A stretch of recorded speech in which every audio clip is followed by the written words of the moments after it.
Donald Trump के बयान से बढ़ा यूक्रेन का हौसला। यूक्रेन को अमेरिका से मदद की उम्मीद जगी है। इस वक्त जाहिर है यूक्रेन की उम्मीदें सातवें आसमान पर हैं। एपी की रिपोर्ट में बहुत बड़ा दावा किया गया है, यूक्रेन को रूस से जंग जीतने की उम्मीद है। ट्रंप ने कहा था कब्जे वाले इलाके वापस ले सकता है यूक्रेन।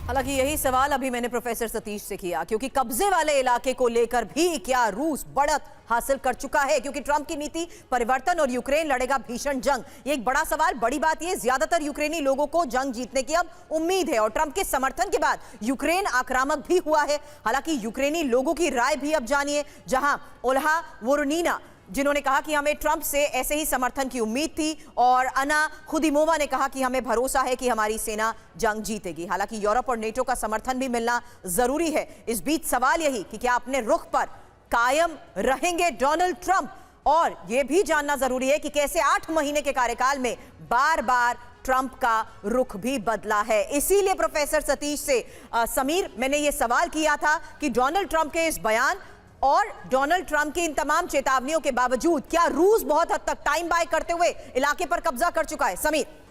बिल्कुल, और अब डोनाल्ड ट्रंप का बदला हुआ रुख कहीं ना कहीं हिम्मत देता हुआ नजर आ रहा है यूक्रेन को। अगर ट्रंप यूक्रेन को समर्थन वाले रुख पर कायम रहे तो यूक्रेन क्या करेगा, आइए समझते हैं। ट्रंप के आशीर्वाद से जेलेंस्की यूक्रेन के इलाकों को कब्जा मुक्त कराने का मिशन शुरू कर सकते हैं, जिसके बाद डोनेस्क में रूसी सेना पर भीषण प्रहार हो सकता है। लुहांस्क को मुक्त कराने के लिए अमेरिका के घातक हथियार यूक्रेन भेजे जा सकते हैं। खार्किव में भी रूसी फौज पर यूक्रेन हावी हो सकता है। सूमी को कब्जा मुक्त कराने के साथ यूक्रेनी फौज यहां से आगे कुर्स्क की तरफ बढ़ सकती है। खेरसोन के कुछ इलाकों पर भी कब्जा है। नीप्रो किनारे भीषण जंग छिड़ सकती है, इसके आसार हैं। ज़ेपोरिजिया तो सबसे अहम है, यहां यूरोपीय देश पूरी ताकत से हमला करवा सकते हैं। अब सीन नंबर 2 आपके सामने आने जा रहा है, यह देखिए। ट्रंप में बदलाव के बाद यूक्रेन को क्या फायदे हो सकते हैं, यह समझिए। पहला तो यह कि अब अमेरिका खुलकर यूक्रेन की मदद करेगा। अमेरिका से खुफिया जानकारी देने की रफ्तार तेज हो जाएगी, जिससे रूसी सेना पर सटीक प्रहार होंगे। ट्रंप खुद हथियार सप्लाई को मंजूरी भी दे सकते हैं। अमेरिका एयर डिफेंस से यूक्रेन को नया कवच दे सकता है, इसके भी सीधे तौर पर आसार नजर आ रहे हैं। एक और बड़ी खबर है, यूएनजीए में गुस्से में नजर आए जेलेंस्की। यूएनजीए की उपस्थिति बयानबाजी तक सीमित है, यह कहा है जेलेंस्की ने। अंतरराष्ट्रीय कानून से सहयोग नहीं मिल रहा है। जंग में हथियार तय करेंगे कि जीतेगा कौन, अब हथियार ही तय करेंगे कि बचेगा कौन। क्या कह रहे हैं जेलेंस्की, सुनिए जरा।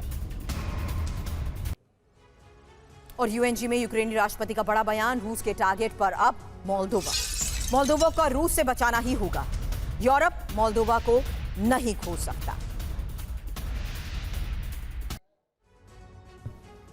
तो देखिए, अमेरिका से जेलेंस्की की ललकार। जेलेंस्की ने कहा दुनिया में शांति के लिए हथियार जरूरी है, शांति के लिए हथियारों पर काम करना ही होगा। हथियार तय करते हैं कि कौन बचेगा।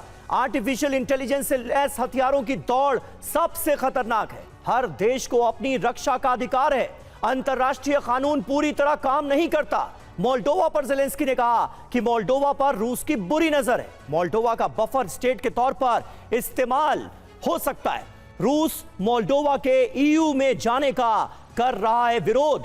यूक्रेन पर दागी कई मिसाइलें मोल्डोवा पहुंच जाती हैं। जेलेंस्की के इन बयानों को अश्विनी श्रीवास्तव किस तरह से आप देखेंगे, कैसे डिकोड करेंगे? क्या वाकई यूक्रेन की हिम्मत बढ़ी हुई नजर आ रही है? हाँ देखो, इसमें कोई शक नहीं समीर। जब से डोनाल्ड ट्रंप ने कहीं ना कहीं यूएनजीए में ये कहा है कि यूक्रेन ये लड़ाई जीत सकता है, जो इलाका उसने गुमा दिया है, जो कि 20% है, उसको वापस ले सकता है, मुझे लगता है हौसले उसके बुलंद हुए हैं। इसका क्या मतलब है? इसकी 3 चीज़ें देखनी पड़ेंगी कि अगर आपको पता है 20% के करीब डोनेट्स्क, लुहांस्क, ज़ापोरिजिया, खारासोन और आपका क्रीमिया 2014 में लिया था, क्या यूक्रेन इसको वापस ले सकता है? बहुत मुश्किल होगा, क्योंकि इसके लिए लड़ाई लंबी चलेगी। 2 मिनट। और दूसरी बात अब पॉइंट आती है, क्या इस लड़ाई की तीव्र गति बढ़ेगी? मुझे लगता है बहुत बढ़ेगी। अमेरिका इसमें डायरेक्टली अब हथियार नाटो को और नाटो से यूक्रेन को दिया जाएगा। क्या टारगेट होगा? अब टारगेट होगा एनर्जी सेक्टर, जो उसकी इकोनॉमी को डिगमगा सकता है रूस की को। ये जो ऑयल वाली बात कर रहे हैं, गैस की बात कर रहे हैं, अगर आप देखें पोर्ट सिटी हैं, वहीं से ये ट्रेन जा रही हैं, ये भी सब ऑयल की हैं, गैस की हैं। ये नहीं है ये कि कोई पैसेंजर ट्रेन है। मुझे लगता है अब आप देखना ये लड़ाई की तीव्र गति बढ़ेगी, ड्रोन से हमले होंगे और कहीं ना कहीं जो रूस का इलाका अभी तक टच नहीं हुआ था उसके ऊपर भी वार होगा।